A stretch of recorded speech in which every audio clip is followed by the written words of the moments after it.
Namaskar. Welcome once again in Sundar Sir's classes. Hello friend, how are you? In our previous classes, we have already discussed about so many topics. Our today's topic is another tense. Under tense category, we are going to discuss today's present perfect tense.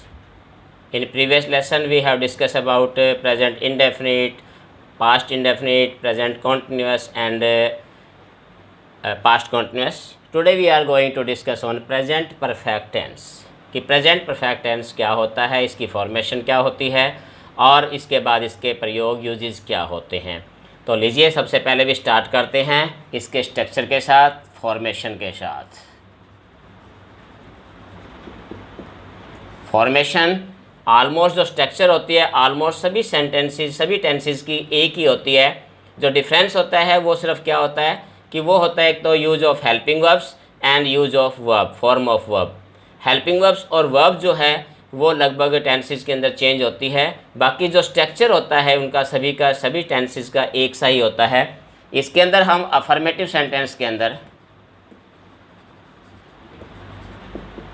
Same one subject is followed by helping verb. इसके अंदर जो helping verb होती है वो क्या होती है, has और have, followed by the perfect form of verb, means the third form of the verb is followed by an object. In negative sentences, the same one subject is followed by helping verb, means has and have with not to make the sentence negative, and the third form of the verbs followed by object. In interrogative sentences, helping verb is put in the beginning of a sentence followed by subject. The same one, third form of the verb is used. At the end we put a object and followed by question mark at the end of sentence. Same with question word, WH words और जो question words होते हैं they is followed by the same helping verb and the same one subject, helping verbs and object is followed by question mark. The same pattern or the same structure, we are just changes that this one and this one.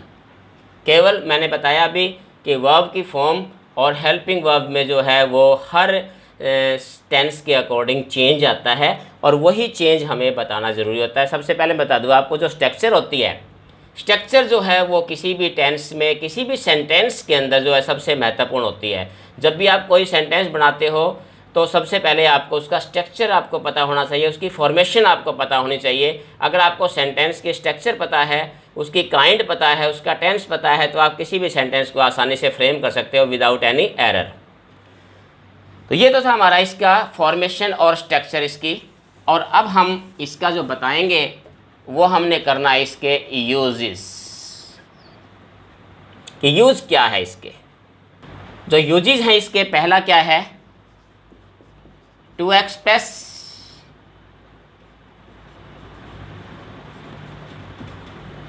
N action completed in immediate past. इमीडिएट पास्ट, कोई भी ऐसा कार्य है जो अभी अभी समाप्त हुआ हो, that is finished recently but the time is not given.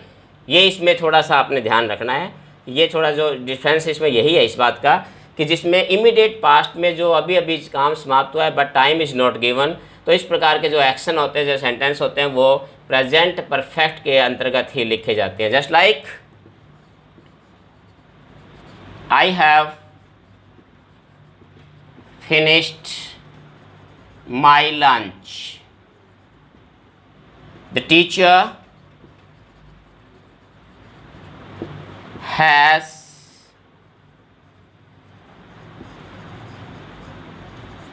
completed the lesson.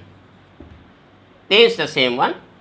Has and have, the two helping verbs are used according to the subject and number of a subject. ये ध्यान रखना इसमें कि has helping verb हमेशा जो है, चाहे कोई भी टेंस हो, हमेशा हेल्पिंग वर्ब जो होती है वो हमेशा सब्जेक्ट के अकॉर्डिंग आता है। और जो हमने पिछला लेसन था, जो पिछली वीडियोज़ में हमने जो सब्जेक्ट वर्ब एग्रीमेंट में जो हमने देखा था कि वर्ब जो होती है वो हमेशा अपने सब्जेक्ट के पर्सन और नंबर के साथ एग्री करती है। ये हमेशा इंपॉर्टेंट बात को आपने याद रखनी है।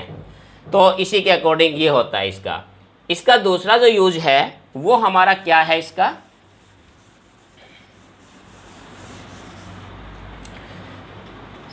With before.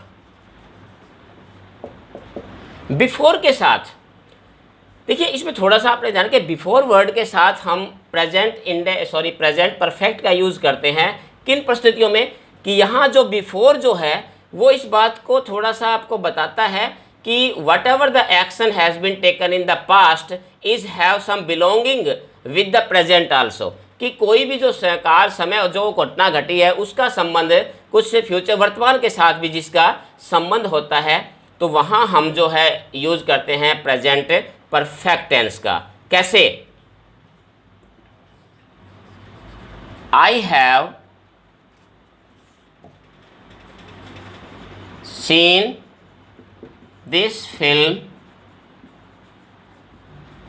बिफोर, मीन्स यहाँ यही चीज़ बताई कि जिसका हालांकि ये एक्शन है वो पास्ट में हो चुका है लेकिन अभी भी इसका इफेक्ट है। अभी जैसे अभी किसी चीज़ का जिक्र चल रहा है, उसका एनालिसिस हो रहा है, उसके बारे में कोई जिक्र चल रहा है, उसके बारे में कोई बातें हो रही है, तब हम उसके बारे में ये सेंटेंस लिखते हैं, ये फिल्म तो मैं पहले देख चुका हूँ।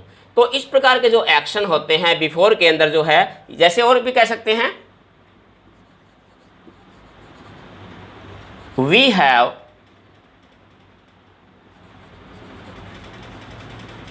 won this trophy before, the same one, ये ट्रॉफी तो हम पहले भी जीत चुके हैं, तो इस प्रकार से कोई भी action that is completed in the past already but it has still some impact और something about this are talking about at the present, then we use present perfect tense. तो ये इसका यूज अनदर यूज था present perfect का, कि हम इसका use कहाँ करते हैं। इसका अनदर यूज क्या है? इसका अनदर यूज है to express an action whose time is not given and it's not definite also। यानी कोई भी ऐसा काम जो हो तो चुका है लेकिन ना तो उसके होने का हमें समय बताया गया है, ना उसके होने का कोई निश्चित समय रहा है, तो ऐसा कोई भी एक्शन होता है तो उसको हम प्रेजेंट परफेक्ट में ही एक्सप्रेस करते हैं। जैसे हम कह सकते हैं I have been in Singapore, it means I have already gone there।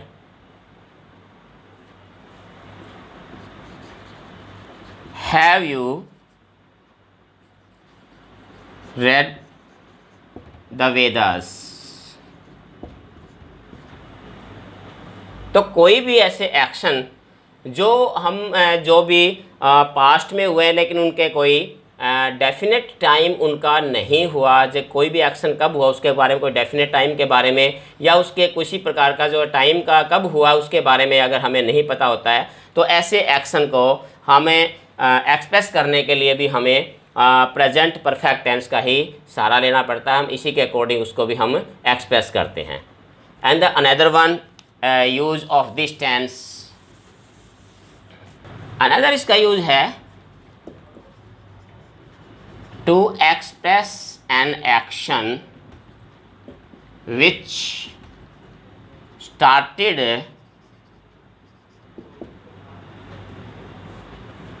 in past and still going on.